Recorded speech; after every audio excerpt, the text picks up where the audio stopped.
If you are sharp in the morning, clear, decisive, running at full speed, and then somewhere between noon and 3 p.m. you hit a wall that no amount of coffee seems to fix, I want you to watch this video carefully, because what's happening in your body during this crash is not tiredness, it's not laziness, and it's not a sign that you need more sleep, even though that's what most people assume. It is a metabolic signal. And after 27 years in medicine, I will tell you with confidence that most people, including most physicians, are misreading that sign completely.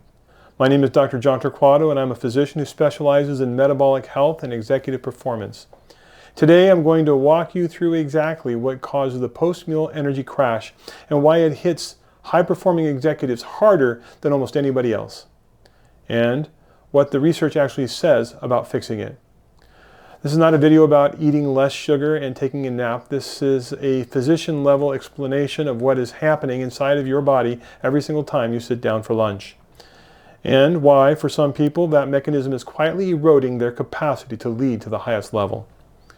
If you find this kind of content valuable, the kind that actually explains the biology instead of just telling you to drink more water, go ahead and hit the like button. It helps this reach more people that need it. Now, let's go right into it. All right, so let's start with what is happening mechanically every time you eat a meal. When you eat anything, not just junk food, any meal, your digestive system breaks down the food down into glucose. That glucose enters your bloodstream. Your blood sugar rises. This is completely normal. This is how the body works. Now, your pancreas detects the rise in blood sugar and it releases insulin. Insulin is the hormone responsible for shuttling that glucose out of your bloodstream and into your cells, where it gets used as energy. Again, completely normal. This is the system working exactly as designed. Here's where it gets interesting for a lot of high-performing executives. The size of the insulin response is not fixed, and it is not the same for every person or every meal. The bigger the glucose spike, the bigger the insulin response that your body sends back. And when insulin does this job aggressively, when it clears glucose out of your bloodstream quickly, your blood sugar doesn't just return to baseline. In fact, in many people, it overshoots. It drops below where it started. That drop, that relative hypoglycemia, that dip in blood glucose is the crash. That is the wall you hit at 2 p.m. That is the fog that settles in right when you have your most important meeting of the day. Now here's the part that most people miss. This is not just about feeling tired. When your blood glucose drops, the first thing that suffers is not your muscles. It is your brain, your prefrontal cortex, the part responsible for complex decision-making, risk assessment, strategic thinking, and impulse control. It is extraordinarily sensitive to glucose fluctuations. So what you're experiencing as afternoon fatigue is actually a measurable reduction in cognitive function. You are not tired. You are metabolically compromised. And for an executive making high-stakes decisions in the back half of every workday, this distinction matters enormously. Most of what you've heard about afternoon crashes fall into one of three categories. You haven't slept enough. You ate too much at lunch. You need more caffeine. And I want to address all three of these directly because they are not exactly wrong, but because they are incomplete in a way that leads people to the wrong solutions. Let's start with sleep. Sleep deprivation absolutely worsens the crash. If you are chronically underslept, your glucose regulation is impaired, your cortisol rhythm is disrupted, and your sensitivity to blood sugar fluctuations goes up. Sleep matters. But here's what I see consistently in clinical practice. Executives who are sleeping 7 to 8 hours a night, who are doing everything right on paper, still hitting that wall every single afternoon. Sleep is not the full answer. The "you ate too much" explanation is closer, but still misses the point. The crash is not primarily about quantity. It's about your metabolic response to what you ate. Two people can eat the identical lunch. One of them crashes at 2 p.m., the other feels fine. The difference is not willpower or portion size. The difference is metabolic, specifically how efficiently the body manages the glucose and insulin response. And caffeine? Caffeine is a stimulant that temporarily blocks adenosine receptors in the brain, which delays the feeling of fatigue.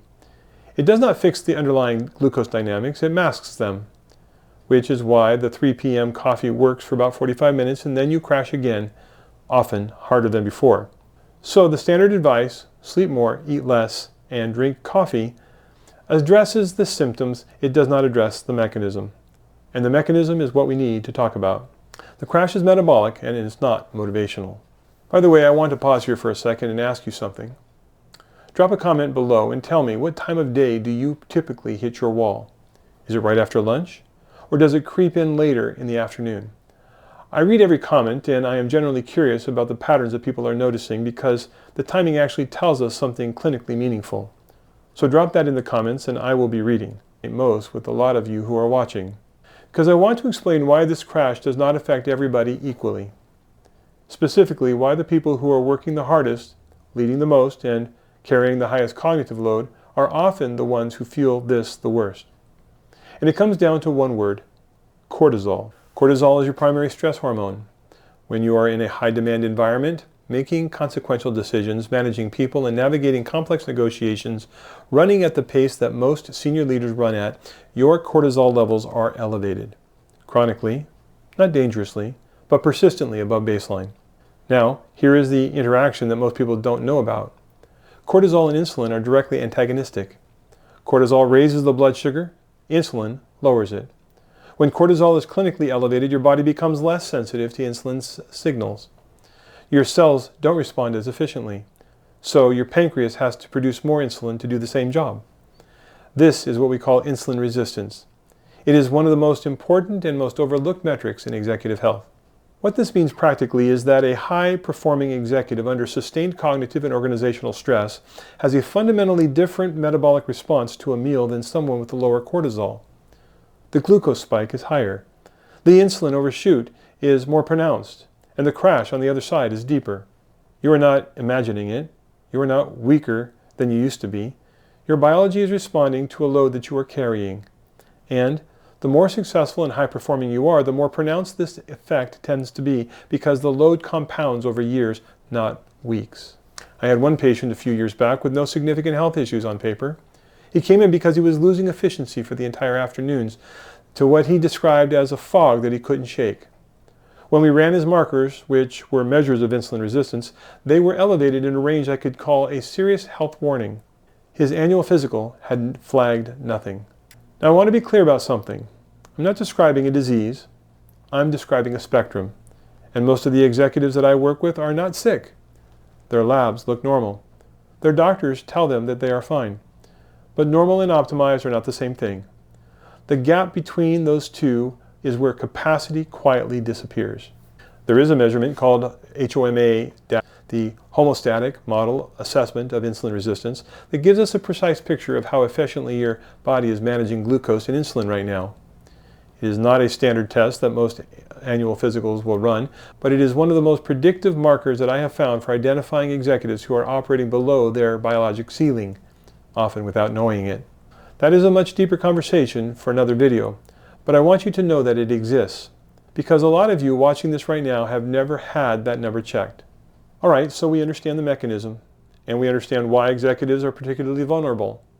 And let's talk about what it is that's actively making this worse for most of the people watching this video.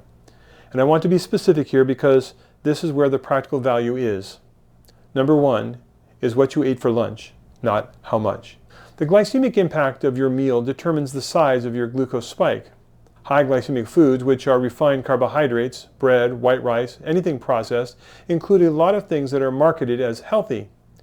These can still drive rapid, large glucose spikes, which drives a large insulin response, which increases the likelihood of an overshoot and a crash. The issue for most executives is that lunch is often the meal with the least intentionality.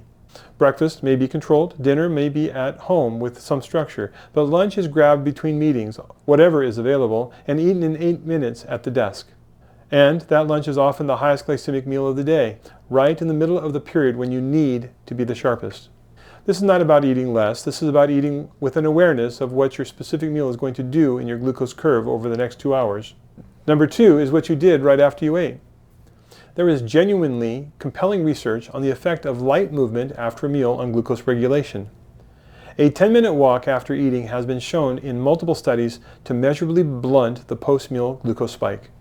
There's a 2016 randomized crossover study published in Diabetology, one of the top endocrinology journals in the world, They compared people who walk after meals versus people who walked at other times of the day. The same total walking time, the same duration. The only difference was timing. The post-meal group showed a 22% reduction in blood glucose compared to the group that walked whenever they felt like it. 22% from timing alone. Most executives eat lunch and immediately go back to sitting, back to the desk, back to the screen, back to back-to-back calls. And what that means metabolically is that your muscles, which is one of the primary sites where glucose gets cleared from your bloodstream, are not engaged. They are not helping insulin do its job. And so glucose spikes run higher and longer than they would if you had taken even a short walk.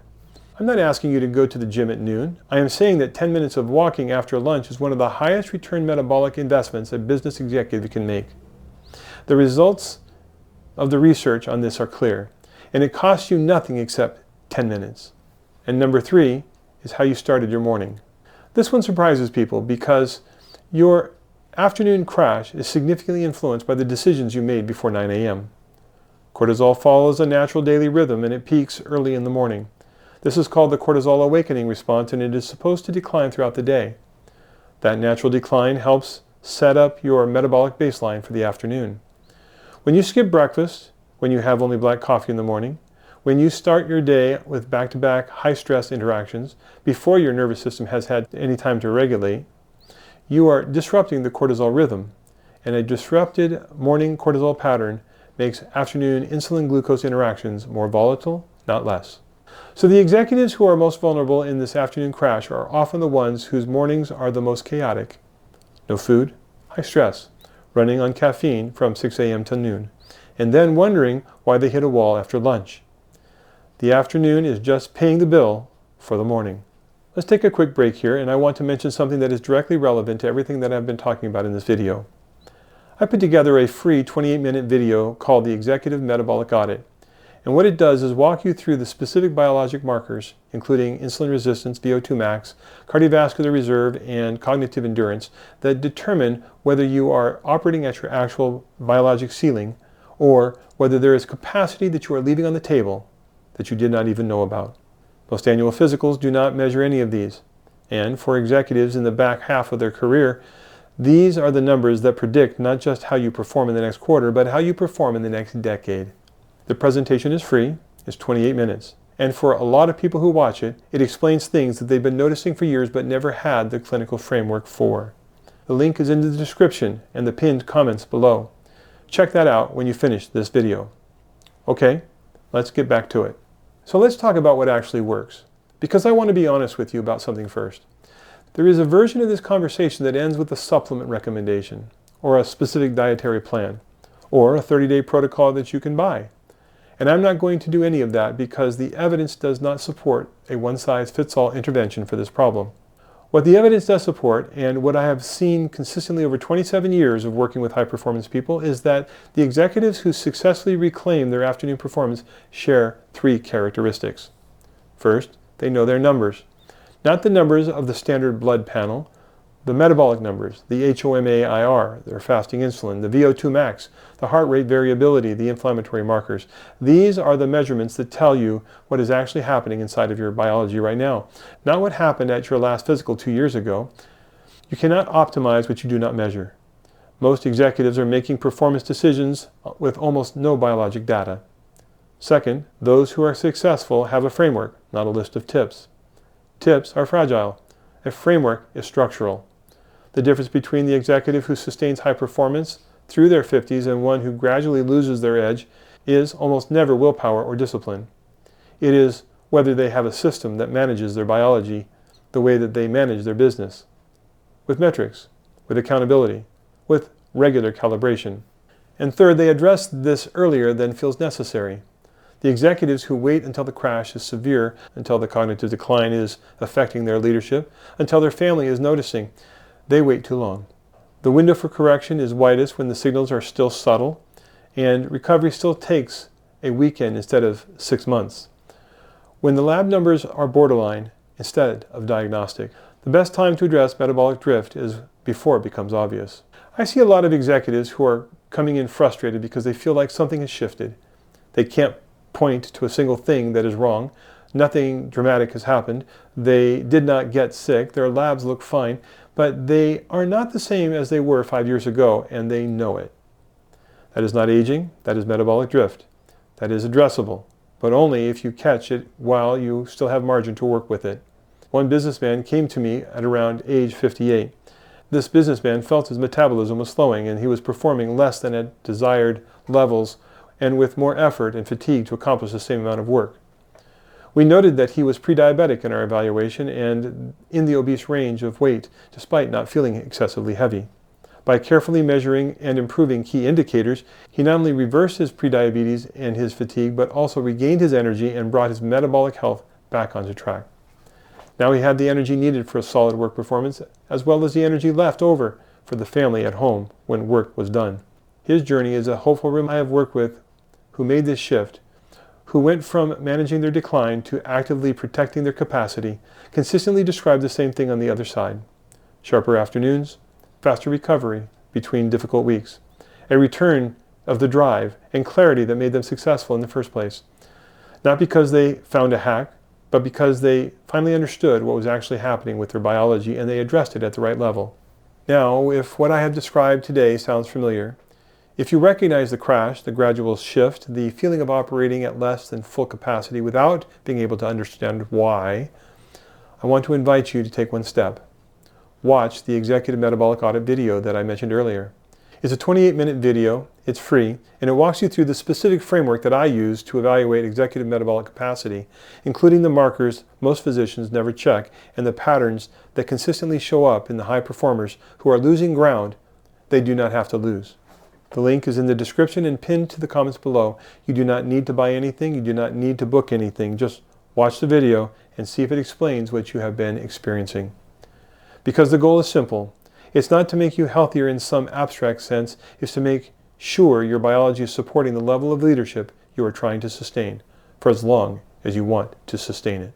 All right, that is what I have got for you today on why you crash after every meal and what is actually driving it at the biologic level. If you want to go deeper on one of the specific pieces we covered today, particularly on insulin resistance and what your HOMA-IR score actually means for your long-term performance, I made a dedicated video on exactly that topic, and you can check it out by clicking right here. I will see you in that one.